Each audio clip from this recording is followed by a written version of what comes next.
సమాజ హితం కోరే బ్రాహ్మణ సామాజిక వర్గానికి చెందిన మాజీ ఎమ్మెల్యే మల్లాద్ విష్ణుపై కోడిగుడ్లతో దాడి చేయటం, బెదిరించడాన్ని విజయవాడ బ్రాహ్మణ సేవా సమితి తీవ్రంగా ఖండిస్తున్నట్లు సమితి సభ్యులు తెలిపారు. ఇటువంటి ఘటనలు పునరావృతం కాకుండా పోలీసులు, అధికారులు చర్యలు తీసుకోవాలని కోరారు.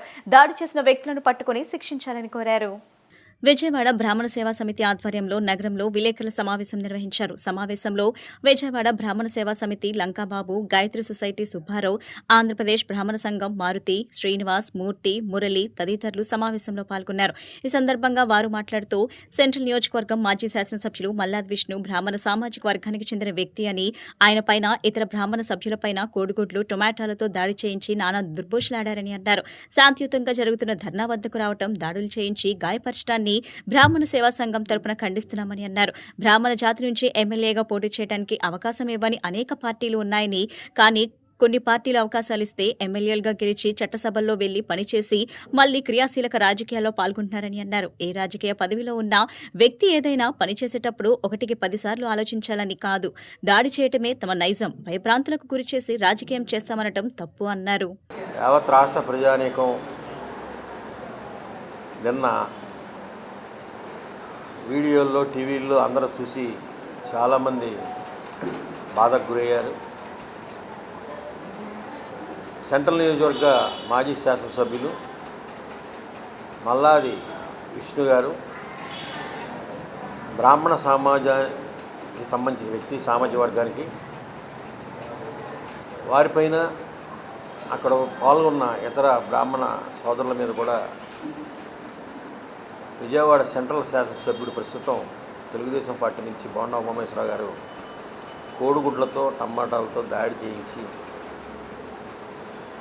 నానా దుర్భాషలాడి శాంతియుతంగా జరుగుతున్న ధర్నా దగ్గరికి స్వయంగా ఆయనే రావడం అనే విషయం, ఇటువంటి దాడులను జరిపించి వారిని గాయపరచడానికి ప్రయత్నించిన విషయాన్ని బ్రాహ్మణ సేవా సంఘం తరఫున ఖండిస్తున్నాం. ముఖ్యంగా రాష్ట్రంలో బ్రాహ్మణ జాతి నుంచి ఎమ్మెల్యేలుగా పోటీ చేయడానికి అవకాశమే ఇవ్వని అనేక పార్టీలు ఉన్నాయి. కొన్ని పార్టీలు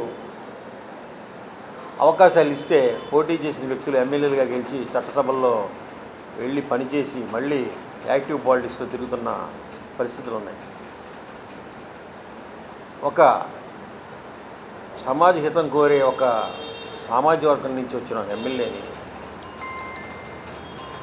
మాజీ ఎమ్మెల్యేని ఈ రకమైన దాడి చేయటం, కోడిగుడ్లతో కొట్టడం, బెదిరించటం, ఈ విషయాలన్నింటినీ కూడా పూర్తిగా బ్రాహ్మణ సేవా సమితి తరఫున ఖండిస్తున్నాం. రాష్ట్ర వ్యాప్తంగా ఉన్న బ్రాహ్మణ సోదరులందరూ కూడా అనేక మంది ఫోన్లు చేసి ఏంటి ఇలా జరిగింది, ఏంటి ఇలా జరిగింది అని అడుగుతున్నారు. చాలా బాగోలేదు అంటున్నారు. పార్టీల్లో కార్యకర్తలు అన్ని పార్టీలకి 5,000 మంది ఉంటారు, కానీ ఓట్లు వేసేవాళ్ళు 2 లక్షల మంది ప్రజలు ఉంటారు. మన యొక్క ప్రవర్తన, మనం ఏం చేస్తున్నాం అనేది వాళ్ళు అబ్జర్వ్ చేస్తూ ఉంటారు బయట నుంచి. మన గెలిపించిన ప్రజలు ఇతరుల పట్ల ఇలా ప్రవర్తిస్తున్నారు, మనం తప్పు ఇది అని వాళ్ళకు కూడా అర్థమవుతుంది. ఏ రాజకీయ పదవిలో ఉన్న వ్యక్తి అయినా సరే ఏదైనా పని చేసే ముందు 1-2 సార్లు ఆలోచించుకుని చేయాలి. ఇలా దాడి చేయడమే మా నైజం, దాడి చేసి భయపెడతాం, భయభ్రాంతులు చేస్తాం, భయభ్రాంతులు చేసి మేము రాజకీయం చేస్తాం అన్న తప్పు. దాన్ని యాక్చువల్గా అక్కడ జరుగుతున్న మీటింగు యువతకి, చదువుకున్న పిల్లలకి, డిఎస్సిలో జరిగిన అక్రమాలకి సంబంధించిన మీటింగు. నిరుద్యోగ వృత్తి ఇవ్వనందుకు గాను డిఎస్సిలో జరిగిన అవతవకల్ని సిబిఐ ఎంక్వైరీ జరిపించాలని, ఆ డిఎస్సిలో జరిగిన అక్రమాలని లోకేష్ గారి హయాంలో జరిగింది కాబట్టి వారిని రాజీనామా చేయాలని అడుగుతూ అక్కడ పార్టీ ధర్నా చేస్తారు. ఆ ధర్నా కార్యక్రమానికి శాంతియుతంగా వాళ్ళు రిలే నిరాహార చేస్తున్నారు. వాళ్ళకి మీరు వెళ్ళి పోలీస్ పర్మిషన్ అన్నీ ఉన్నాయి, ఆ ఉన్న చోటకి మీరు వెళ్ళి ఒక ఎమ్మెల్యేని టార్గెట్ చేసి ఆ రకంగా కోడిగుడ్లతో కొట్టడం అనేది కరెక్ట్ కాదని చెప్పి తెలియజేస్తూ, ఇలాంటి విషయాలు మరీ పునరావృతం కాకూడదు. దీనికి పోలీసు వారు కూడా సరైన చర్యలు తీసుకోవాలి. మీ దగ్గర వీడియోలు ఉన్నాయి, క్లిప్పింగ్స్ ఉంటాయి, దాడి చేసిన వ్యక్తులను పట్టుకోండి, శిక్షించండి. చట్టం అందరికీ ఒకటే. ఆ విషయంగా ఆంధ్రప్రదేశ్లో ఉన్న యావత్ బ్రాహ్మణ్యం కూడా ఈ రోజున బాధపడుతున్న పరిస్థితి. ముఖ్యంగా విజయవాడ బ్రాహ్మణ సేవా సమితి మా గాయత్రి సొసైటీ నుంచి సుబ్బారావు గారు కానీ, ఆంధ్రప్రదేశ్ బ్రాహ్మణ సంఘం మారుతి గారు కానీ, మల్లిక్ గారు కానీ, శ్రీనివాస్ గారు కానీ, మొత్తం అందరు పెద్దలు కూడా, వెనకాల ముట్టి గారు కానీ, మురళి గారు, ప్రతి ఒక్కళ్ళు కూడా ఈ విషయమే బాధపడుతున్నారు. ఇతర పార్టీలో ఉన్న బ్రాహ్మణ నాయకులు కూడా ఆలోచించండి, ఇలా గుడ్లతో కొట్టించడం కరెక్టా కాదా అని. దీన్ని యావన ప్రజలు కూడా ఆలోచించండి, ఒక కులం కాదు, మొత్తం ప్రజలు ఆలోచించండి. ఈ రకంగా దాడులు చేసే కల్చర్ అసలు అలవాటు చేయొచ్చా? విజయవాడ స్థితి ప్రశాంతంగా ఉంది. విజయవాడ ఎక్కడ కొట్టుకాటలు గొడవలు ఏమీ లేవు. మళ్ళా ఒక కల్చర్, కొత్త కల్చర్ వస్తుందా?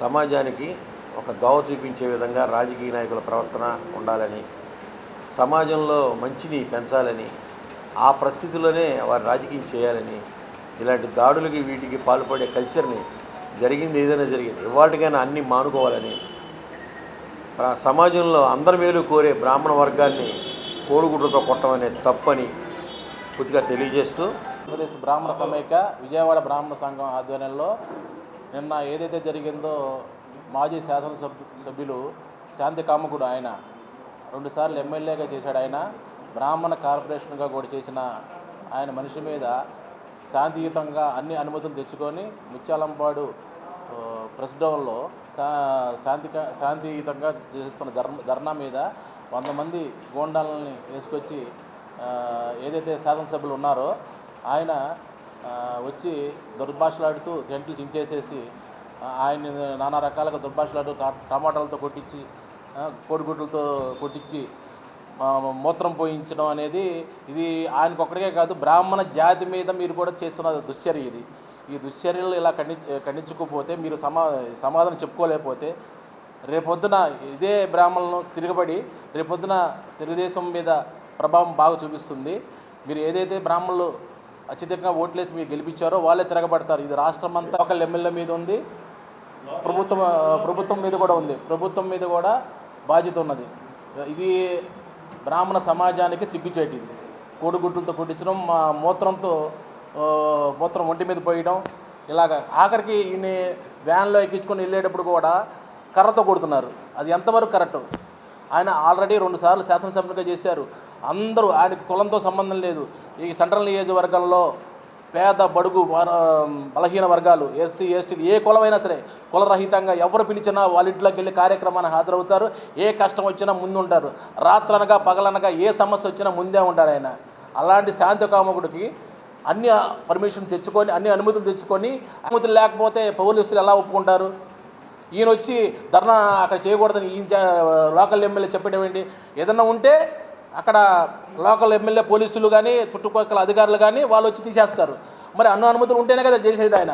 మరి అన్ని అనుమతులు తెచ్చుకొని ఆయన శాంతియుతంగా చేస్తుంటే ఆయన మీద మూత్రం పోయడం అనేది చాలా చాలా అవమానకరమైన, మా బ్రాహ్మణ జాతికి చాలా అవమానకరం, సిగ్గుచేటు.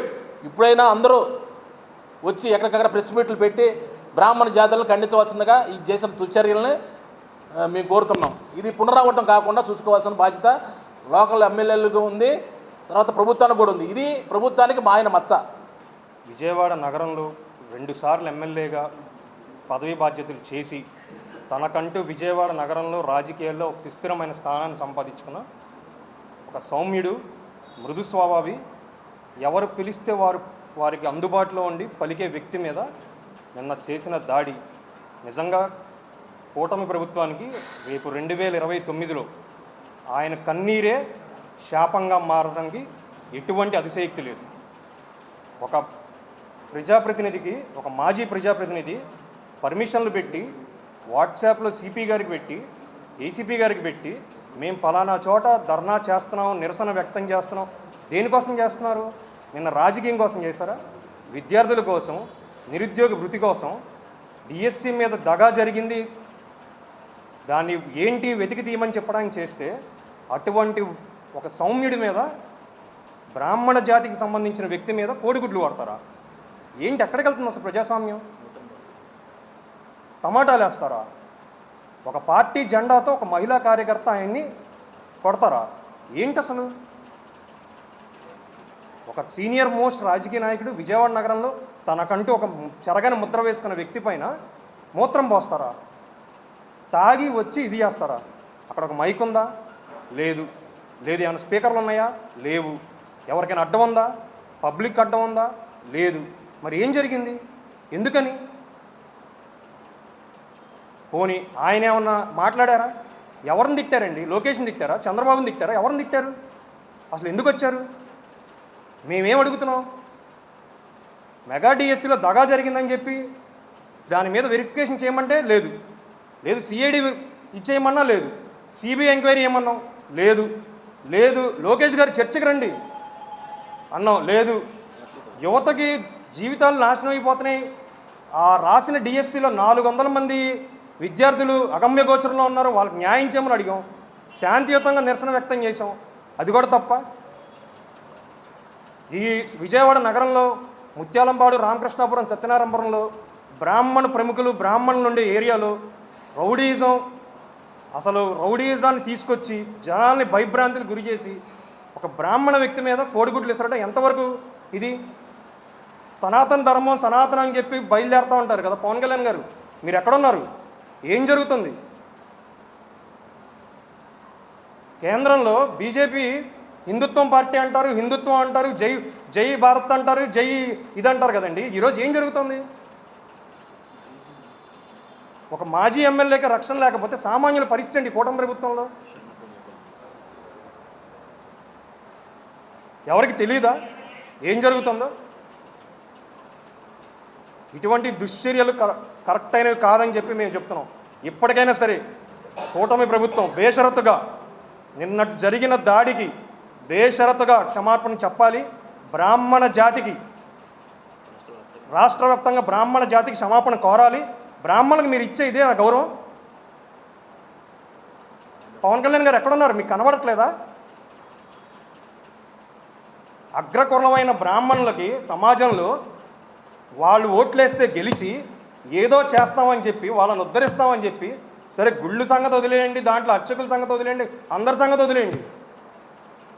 విజయవాడ నగరంలో శాంతియుతంగా నిరసన వ్యక్తం చేస్తున్న ఒక బ్రాహ్మణ వ్యక్తి మీద కోడిగుడ్లు కొట్టి అతని మీద మూత్రం విసర్జన చేసి పోలీసులు కూడా ప్రేక్షక పాత్ర వహిస్తా ఒక ఏదో అనామకుడిని తీసుకెళ్తా ఉంటే ఎక్కడికి వెళ్తుందండి ప్రజాస్వామ్యం? ఏం జరుగుతూ ఉంది ఈ రాష్ట్రంలో? శాంతి భద్రతను కాపాడాల్సిన ముఖ్యమంత్రి గారు ఏం చేస్తున్నారు? హోమ్ మినిస్టర్ గారు ఏం చేస్తున్నారు? దీన్ని తీవ్రంగా బ్రాహ్మణ సమాజం తీవ్రంగా ఖండిస్తుంది. రాష్ట్రం మొత్తం కూడా ఇప్పటికైనా సరే కూటమి ప్రభుత్వం నైతిక బాధ్యత తీసుకొని బ్రాహ్మణ కులానికి, బ్రాహ్మణ సమాజానికి క్షమాపణ చెప్పకపోతే ఈ ఉద్యమాన్ని ఉధృతం చేస్తాం. మా నాయకుడికి తగిన న్యాయం జరగకపోతే మేము విస్తృతంగా తిరగబడతామని కూడా ఈ విధంగా హెచ్చరిస్తున్నాం.